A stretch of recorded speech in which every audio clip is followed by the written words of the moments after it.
नमस्ते दोस्तों, स्वागत है आपका हमारे पॉडकास्ट जीवन का दर्शन में, जहां हम हर बार किसी महान व्यक्तित्व की जीवन गाथा को आपके सामने लेकर आते हैं। आज हम बात करेंगे एक ऐसे दार्शनिक, कवि और विद्वान की जिन्होंने भारतीय संस्कृति और अध्यात्म को एक नया आयाम दिया। हम बात कर रहे हैं अभिनव गुप्त की, जो कश्मीर की पवित्र भूमि से निकले एक ऐसे विचारक थे जिन्होंने तंत्र, शिव दर्शन और सौंदर्य शास्त्र के क्षेत्र में अमर योगदान दिया।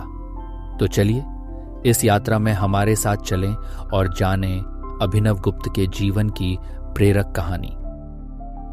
अभिनव गुप्त का जन्म लगभग 950 ईस्वी में हुआ था, कश्मीर के एक विद्वान परिवार में। उस समय कश्मीर न केवल प्राकृतिक सौंदर्य का केंद्र था, बल्कि ज्ञान और अध्यात्म का भी एक बड़ा गढ़ था। अभिनव गुप्त के पिता नरसिंह गुप्त एक प्रसिद्ध विद्वान थे और उनकी माता विमल कला भी धार्मिक और आध्यात्मिक विचारों से परिपूर्ण थी। बचपन से ही अभिनव गुप्त का मन किताबों और ज्ञान की ओर आकर्षित था।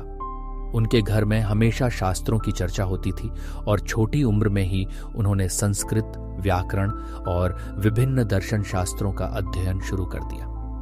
लेकिन उनकी मां का निधन उनके बचपन में ही हो गया, जिसने उनके जीवन पर गहरा प्रभाव डाला। मां के जाने के बाद उनके पिता ने संसार से विरक्ति ले ली और सन्यासी जीवन अपना लिया। इस घटना ने अभिनव गुप्त को बहुत कम उम्र में ही जीवन की नश्वरता और अध्यात्म के महत्व को समझने के लिए प्रेरित किया।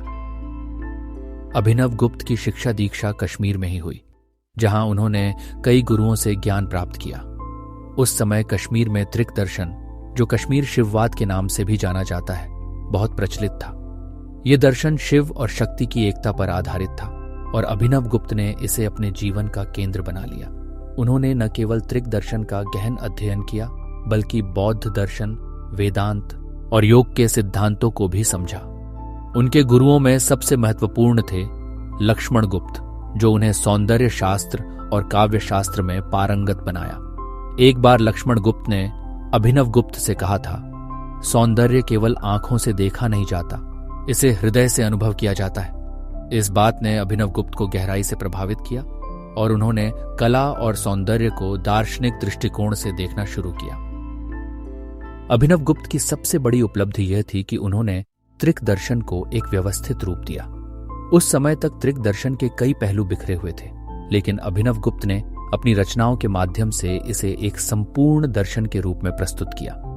उनकी सबसे प्रसिद्ध रचना तंत्रालोक है, जो तंत्र और शिव दर्शन पर एक विस्तृत ग्रंथ है। इस किताब में उन्होंने तंत्र की गूढ़ बातों को इस तरह से समझाया कि आम लोग भी इसे समझ सकें। उन्होंने लिखा कि तंत्र कोई जादू टोना नहीं है, बल्कि यह आत्मा और परमात्मा के मिलन का विज्ञान है। इस ग्रंथ को लिखने में उन्हें कई साल लगे और कहा जाता है कि वे इसके हर शब्द को लिखने से पहले गहरे ध्यान में जाते थे। अभिनव गुप्त केवल एक दार्शनिक ही नहीं, बल्कि एक महान कवि और नाटककार भी थे। उन्होंने सौंदर्य शास्त्र पर कई महत्वपूर्ण ग्रंथ लिखे, जिनमें ध्वन्यालोक लोचन और अभिनव भारती सबसे प्रसिद्ध हैं। इन रचनाओं में उन्होंने काव्य और नाटक के सौंदर्य को समझाने की कोशिश की। उन्होंने रस के सिद्धांत को विस्तार से समझाया, जो भारतीय साहित्य शास्त्र का एक महत्वपूर्ण हिस्सा है। उनके अनुसार रस वह भावना है जो कला के माध्यम से दर्शक या पाठक के मन में जागृत होती है। एक बार उन्होंने कहा था, जब दर्शक नाटक देखते हुए अपने दुख दर्द को भूल जाता है और उसमें डूब जाता है, तब सच्चा रस पैदा होता है। उनकी यह बात आज भी साहित्य और कला के क्षेत्र में बहुत महत्वपूर्ण मानी जाती है। लेकिन अभिनव गुप्त का जीवन केवल किताबों और लेखन तक सीमित नहीं था। वे एक सच्चे आध्यात्मिक साधक थे। कहा जाता है कि वे अपने जीवन के अंतिम वर्षों में एक गुफा में चले गए थे, जहां उन्होंने गहन ध्यान और साधना की। उस समय के लोगों का मानना था कि अभिनव गुप्त ने वहां परम शिव के साथ एकता प्राप्त की और उसी अवस्था में उनका देहांत हुआ। उनके जीवन की यह कहानी आज भी कश्मीर में एक किंवदंती के रूप में सुनाई जाती है। लोग मानते हैं कि वे सशरीर ही शिव में लीन हो गए। यह घटना लगभग 20 ईस्वी के आसपास हुई थी। अभिनव गुप्त के जीवन में कई चुनौतियां भी आईं। उस समय कश्मीर में कई धार्मिक और दार्शनिक मतों के बीच संघर्ष चल रहा था। कुछ लोग तंत्र को गलत समझते थे और इसे अंधविश्वास से जोड़ते थे। अभिनव गुप्त ने इन सभी गलत फहमियों को दूर करने की कोशिश की।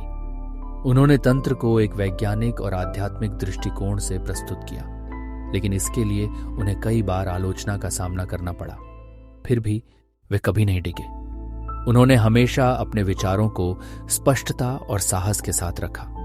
एक बार एक विद्वान ने उनसे पूछा, तंत्र को लेकर इतने विवाद क्यों हैं?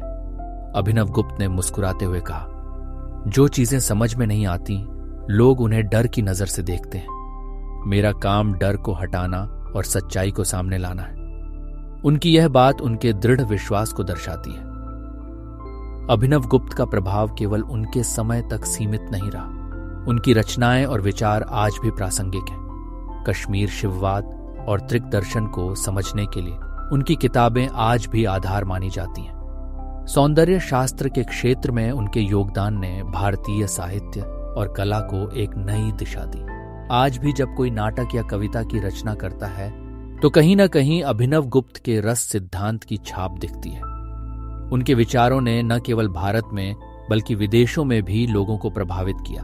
कई पश्चिमी विद्वान उनकी रचनाओं का अध्ययन करते हैं और उन्हें एक महान दार्शनिक के रूप में सम्मान देते हैं।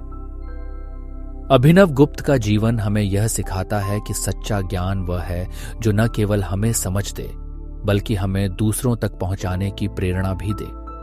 उन्होंने अपने जीवन में कई क्षेत्रों में काम किया। दर्शन, काव्य, सौंदर्य शास्त्र और अध्यात्म, और हर क्षेत्र में अपनी अमिट छाप छोड़ी। उनका जीवन हमें यह भी सिखाता है कि चुनौतियों के बावजूद हमें अपने विश्वास पर डटे रहना चाहिए। उनकी कहानी हमें प्रेरित करती है कि हम अपने अंदर की शक्ति को पहचानें और उसे सही दिशा में इस्तेमाल करें। तो दोस्तों, अभिनव गुप्त की यह जीवन गाथा हमें यह दिखाती है कि एक व्यक्ति अपने विचारों और कर्मों से कितना बड़ा प्रभाव डाल सकता है। वे न केवल एक दार्शनिक थे बल्कि एक सच्चे गुरु थे, जिन्होंने हमें जीवन को गहराई से समझने का रास्ता दिखाया।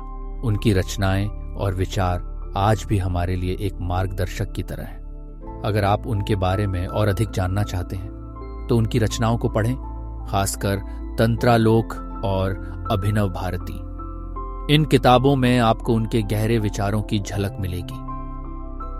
अभिनव गुप्त की कहानी यहीं समाप्त होती है, लेकिन उनके विचार हमेशा हमारे साथ रहेंगे। वे हमें याद दिलाते हैं कि जीवन का असली सौंदर्य आत्मा की गहराई में छुपा है और इसे अनुभव करने के लिए हमें अपने अंदर झांकना होगा। तो चलिए, उनके पदचिह्नों पर चलते हुए हम भी अपने जीवन में सौंदर्य और सत्य की खोज करें। नमस्ते दोस्तों, ये था हमारा आज का एपिसोड जीवन का दर्शन में। अगर आपको अभिनव गुप्त की यह कहानी पसंद आई हो तो हमें जरूर बताइए। अपने विचार और सुझाव हमें भेजें और इस पॉडकास्ट को अपने दोस्तों और परिवार के साथ साझा करें। हम फिर मिलेंगे एक नई कहानी के साथ, एक नए व्यक्तित्व के साथ जो हमें प्रेरित करेगा और कुछ नया सिखाएगा। तब तक के लिए नमस्ते और धन्यवाद।